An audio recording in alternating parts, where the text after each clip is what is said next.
Bonjour, on va traiter cet exercice. Celui-là, c'est le 5e exercice concernant les transformateurs et les autotransformateurs.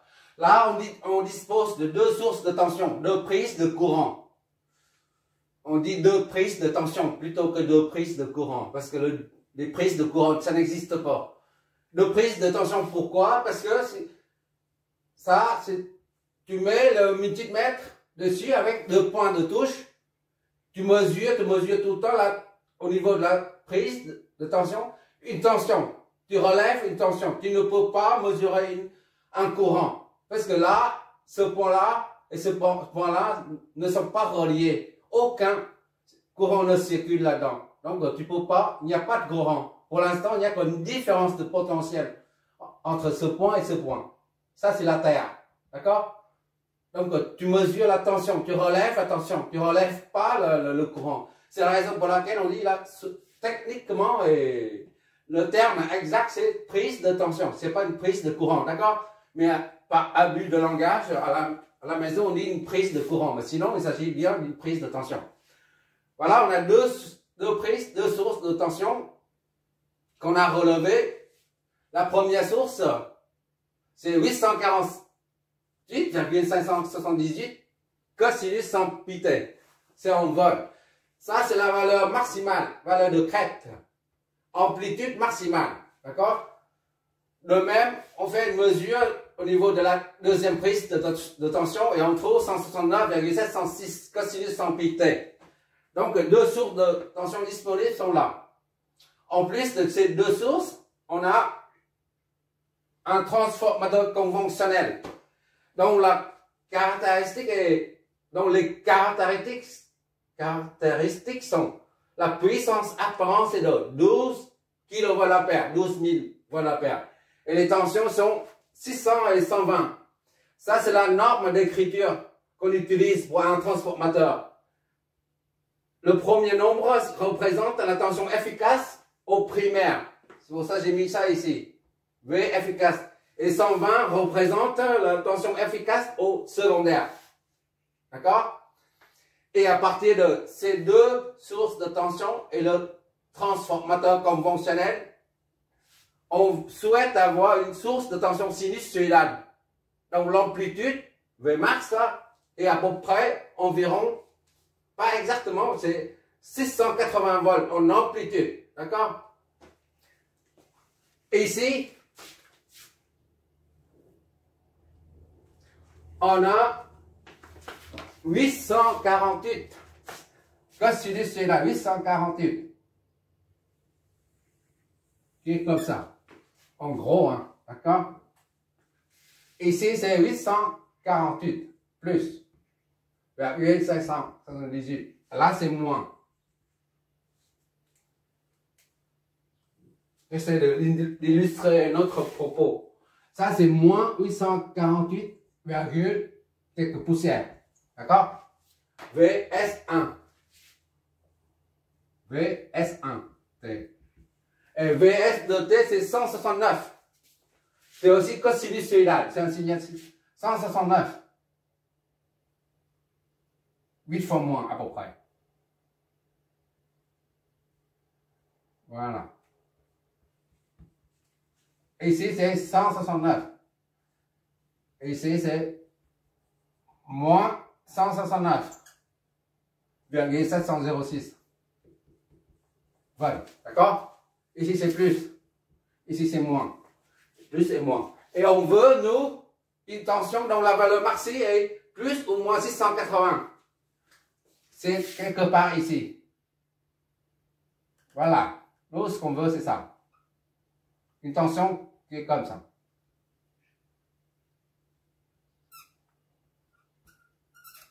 Ici, c'est 600 à peu près. 80 volts en amplitude. Et là, c'est moins à peu près. 680 volts. D'accord? Voilà. C'est ça qu'on veut obtenir, nous. Alors, on dispose de deux sources de tension qui se trouvent de part et d'autre de la tension souhaitée. D'accord? on doit calculer de sorte quelle est la source V1 ou VS2 à utiliser, le câblage à effectuer pour alimenter une charge R sous 680 volts en amplitude. D'accord? Donc, on cherche à obtenir 680 volts à partir de ça, à partir de ce transformateur. Et pour ça, on va voir déjà, parce que nous, on a relevé les amplitudes ici. Mais le transformateur nous donne les valeurs efficaces. Donc, pour que ça soit homogène, on convertit ça en valeur efficace pour voir est-ce que c'est VS1 ou VS2 qu'on va utiliser afin d'obtenir ça. D'accord? On va convertir ça tout de suite. Voilà, tu regardes toi-même. La première tension 800 et quelques divisé par racine de 2 pour avoir la valeur efficace. C'est 600 et quelques poussières. Et l'autre, c'est divisé par racine de 2. Ça donne 120. Autrement dit, c'est 600 et 120 volts efficaces. D'accord? Donc, ça, c'est égal à 600 racine de 2. D'accord? Cosinus de 100 pt. On vole toujours. Et pour avoir la valeur efficace, il suffit de prendre ça. Ça multiplié par racine de 2, ça donne ça. Puisqu'on a pris ça divisé par racine de 2. D'accord? Et ça, c'est combien déjà? 120. 120 racine de 2. Racine de 2, cosinus de 100 pt. Voilà. On voit ici que la tension indiquée des caractéristiques du transport est 600 et 120. Ça correspond bien ici à 600 et 120 en valeur efficace. Mais là, pour avoir 680 volts en amplitude, ça fait 680 divisé par 680 divisé par racine de 2. Ça fait combien? Efficace, ça fait combien ça? « 480,8. Donc, on arrondit à 480. D'accord? On oublie les poussières. 480. Ça, là, c'est 480. 80 volts. Efficace. Donc, il faut calculer ce transformateur de telle sorte que qu'on obtient 480 volts efficaces. D'accord?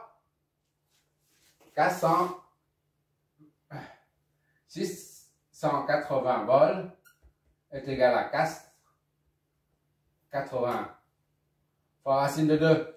D'accord? Voilà. Ça représente ça.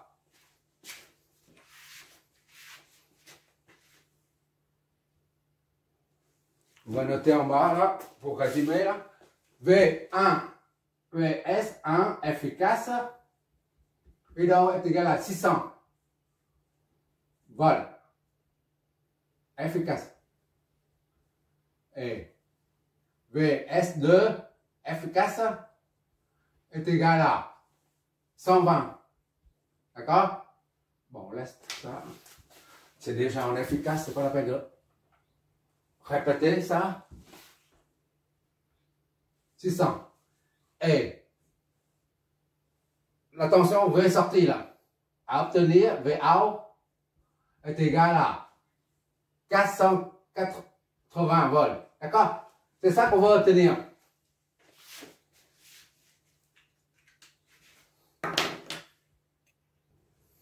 Pour répondre à la question, quelle est la source, VS1 ou VS2, doit-on utiliser pour avoir 480 volts à la sortie?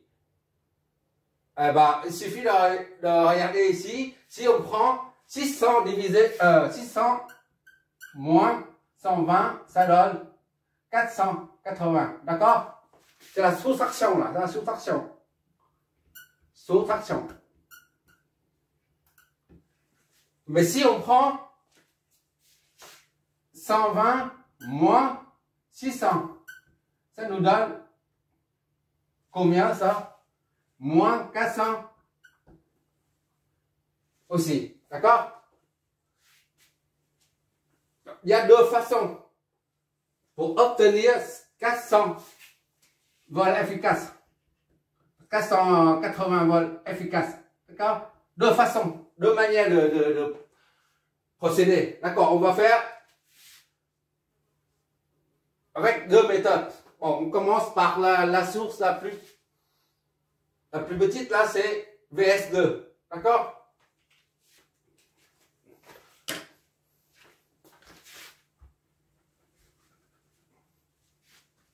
Je redessine le schéma et on va câbler de sorte que ça devient un autotransformateur permettant d'avoir 480 volts à la sortie.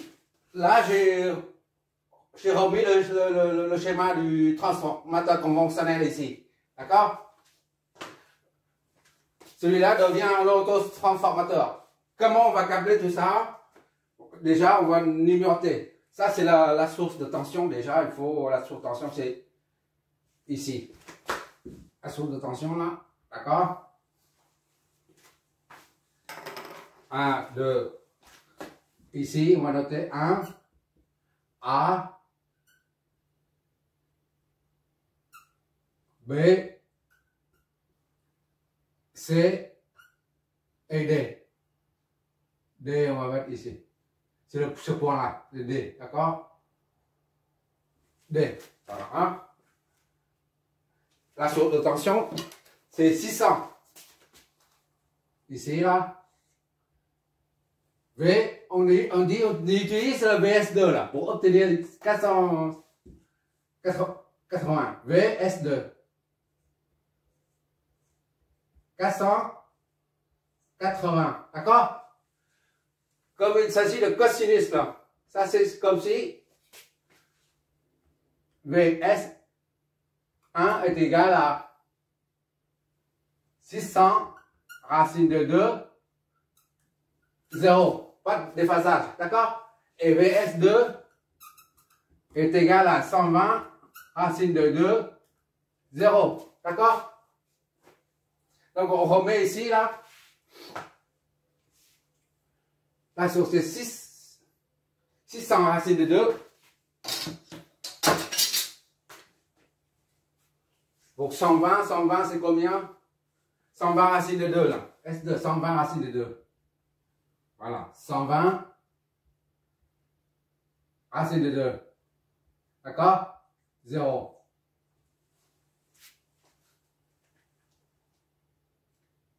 Voilà. Et maintenant, il faut supposer un courant et après on va, à partir du sens des courants, on va flécher les tensions. D'accord? On suppose qu'il y a un courant qui sort, la source indépendante S, VS2 va débiter un courant I0. D'accord? I0, ici, là.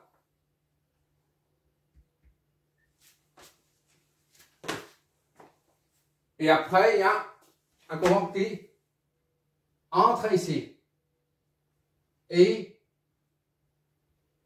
un autre courant qui monte en haut, là. Voilà. IAB, ici c'est IAB, d'accord? IAB. Là c'est ICD. ICD. D'accord? IAD. Voilà. Ça, c'est le courant qui part de A vers B. Et là, le courant qui part de C ou A, c'est la même chose. Mais pour différencier, on utilise la lettre C. Qui part de C, qui va vers D. ICD. D'accord? Ce n'est qu'une supposition. Jusqu'à présent, on n'a pas analysé. Ce n'est qu'une supposition. Et à partir de là, on va flécher les tensions. Comme on a dit, c'est juste un rappel encore. On a dit, pour un transfo, on a 2 points de marquage. D'accord? Pour chaque transfo conventionnel, on a 2 points de marquage de part et d'autre. Si le courant entre ici, là, le courant entre dans le point de marquage devient positif. Et l'autre, c'est pareil. Et quand ceci est positif, ça signifie que le courant entre aussi par là. I2, I1. D'accord? Et la tension sera fléchée de cette façon-là. Positif au point de marquage. Par contre, si I sort comme ça, I1 sort ici, alors le point de marquage est négatif. Et quand ce côté est négatif, l'autre côté c'est pareil. D'accord? Et ça signifie, quand c'est négatif, ça signifie aussi, ça implique que I2 sort également. D'accord? Et les tensions sont inversées. La flèche de tension sont inversées. D'accord? C'est la première règle. C'est pas grave de répéter parce que si on est là pour prendre. Et la deuxième règle, quand le courant entre, quand les deux courants entrent dans le point de marquage, ou les deux courants sortent du point de marquage, d'accord? Qu'ils entrent en même temps au point de marquage, ou ils sortent en même temps du point de marquage, on a I1 sur I2 est égal à moins N. D'accord? Dans l'exemple précédent, on a deux courants qui entrent en même temps au point de marquage. C'est la raison pour laquelle on avait I1 sur I2 est égal à moins le rapport de transformation. À présent, on a deux courants qui sortent là, du point de marquage. Tu vois là, ça entre dans le pied, mais ça sort du point de marquage. Ici, c'est pareil, puisqu'on a supposé ainsi. D'accord? Ce n'est qu'une supposition, mais on doit supposer ainsi pour pouvoir flécher les tensions et analyser par la suite. D'accord? Donc, on a supposé un courant I0 qui part comme ça, là, qui entre ici, et après deux courants qui partent dans le sens opposé. Ça entre par le pied, ça sort par le point de marquage. Ici, c'est pareil. ICD, ça entre dans le pied et ça sort par le point de marquage. Disons, c'est la tête, parce qu'il y a un point pour la tête. Là. Ça correspond à ce cas de figure. Là. Ça entre dans le pied, là, I1. En dessous, là, ça entre et ça sort par le point de marquage. D'accord? Et ça, c'est pareil.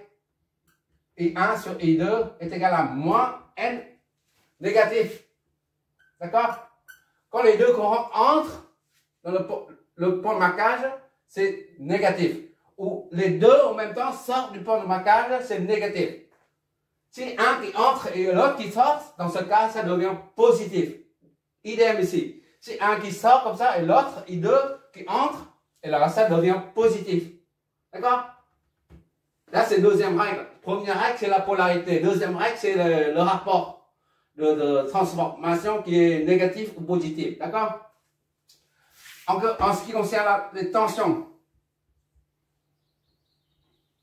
V1, V2, c'est pareil. Quand les deux flèches de tension s'orientent vers le point de marquage, le rapport de tension est V2 sur V1 et plus N. D'accord? Ici, c'est pareil. Les deux flèches de tension V1 et V2 s'orientent vers le bas. D'accord? Donc, V1 et V2 sur est égal à plus aussi. Par contre, s'il y a un qui s'oriente, la flèche de V1 s'oriente vers le haut et ça vers le bas, ça arrive, c'est rare. On verra ça en triphasé. Si le V1 s'oriente vers le haut et V2 s'oriente vers le bas, et ben V2 sur V1 c'est négatif. Idem ici. Quand V1 s'oriente vers le bas et que V2 vers le haut, dans ce cas, le rapport devient négatif. D'accord? Nous, on est en présence des courants qui sortent du point de marquage. Là. On est dans ce cas-là, de figure. Là. Donc, I1 sur I2 est négatif. D'accord? Et quand ça sort du point de marquage, ça signifie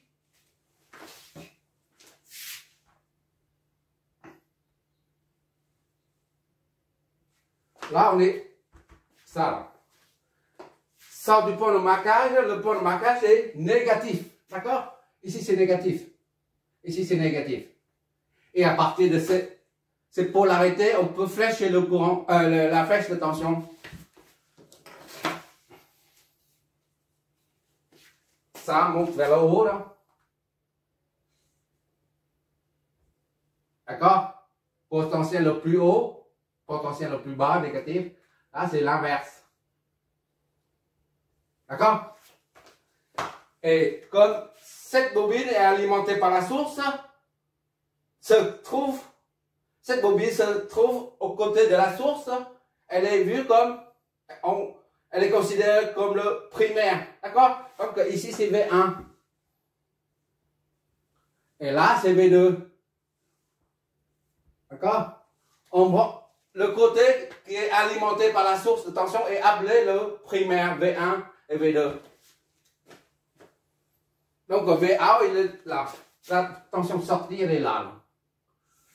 VA, d'accord?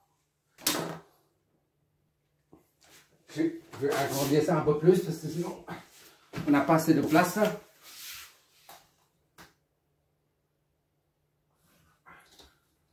Voilà.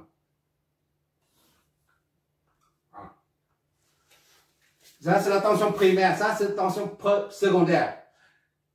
V1 est égal à cette tension-là, VS2, d'accord? VS2 se trouve au bord de la bobine. V1, c'est pareil, d'accord? V1 ici, ce n'est pas ça, d'accord? V1 correspond à ça, là. Donc V1 est 120 racine de 2. C'est la même tension, c'est la même phase, d'accord? Vaut mieux qu'on note comme ça parce qu'après on triphasé tout ça, si on n'a pas cette habitude, c'est ce bazar, ouais. Bon, puisque c'est 120 ici, là, le reste c'est quoi? On branche ça là, je trouve le 120 ici, là, c'est là. C'est-à-dire on branche ça au secteur, au VS2 là, d'accord? On branche ça ici. Et le reste c'est 600. Si on branche 120 ici, on aura 600. D'accord? Mais si on branche 600 là-dedans, là, on aura 120. Comme on a dit plusieurs fois, un transformateur est interchangeable. On peut changer intervertir les deux côtés. Et V2, V1 là, correspond à ça là. Et V2 correspond à ça. Donc c'est 600. Racine de 2, on met tout en amplitude. D'accord? Puisque ça est négatif, il répercute immédiatement sur ça, négatif. Autrement dit, ça c'est en phase avec ça. D'accord? 0 également. Toutes les deux tensions sont en phase. Maintenant, il faut trouver VA, là, la tension sortie. ABCD. Ici, c'est, il faut l'orienter vers le bas. VA est égal à BD. D'accord? On vérifie. On part de D là. VBD. D'accord? VBD, on part de D, on revient à D. D'accord? VBD. On va dans le sens de la flèche. Et on remonte, on va toujours dans le sens de la flèche. Plus V1. Dans le sens opposé à présent, c'est moins V2. On retombe sur D là. Salut. Donc VBD. D'accord? BD est égal à V2 moins V1 est égal à V2 c'est 600 racine de 2, 0 moins V1 100 20 racine de 2, 0.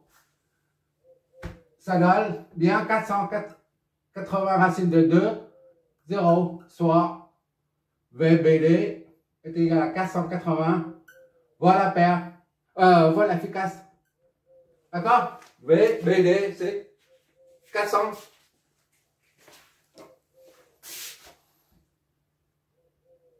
« 80 racine de 2, 0 volt. Phase. En vol. D'accord? C'est toujours là le même principe. Par contre, là, le câblage, c'est un peu différent. On y va. J'ai effacé l'autre côté. Maintenant, on va continuer ici, là. Là, c'est un schéma qui permet de voir à peu près les tensions. Mais ce schéma ne nous permet pas d'assimiler, comprendre réellement comment fonctionne un autotransformateur à partir d'un transformateur. C'est la raison pour laquelle on va faire un schéma de câblage. On peut très bien calculer tout là à partir de ce schéma, mais on ne sait pas comment ça fonctionne de façon interne, au niveau de la structure interne. Mais pour comprendre et assimiler les transformateurs, il faut savoir câbler. D'accord? C'est pour ça qu'on va faire un schéma de câblage en plus de celui-là. À partir de celui-là, on va en déduire le schéma de câblage. D'accord? Parce que ça, un transport comme ça, disposé comme ça, on ne voit nulle part. On voit que des transports comme ça dans la réalité. D'accord? Donc on va utiliser ça et ça, les deux schémas pour montrer le câblage. D'accord? Je redessine ça. Ici, là, ce transfert ici, et je fais le câblage. Là, j'ai remis, je remets le transport conventionnel ici, là. Et j'ai numéroté A, B, C, D. D'accord? Je reprends tel quel. D'accord? Et la source, ici, là, ça représente ça, là. Ça représente ça. D'accord? Mais là, les deux points sont dans l'autre. L'un se trouve ici, l'autre c'est complètement en dessous. Et là, je reprends ici. C'est ici que ça se passe réellement. Ça, je n'ai qu'un schéma, d'accord? Tandis que là, on va faire le câblage. Bon, et ici, on a IAB qui entre par le C, là. D'accord? IAB qui entre par le C, qui va aller le D. On regarde ici, là, le signe moins, là, on remet, là. Voilà, ici c'est moins. Et IAB, qui va du pied vers la tête, là. IAB. AB. D'accord? Et l'autre ICD, qui va du pied vers le point.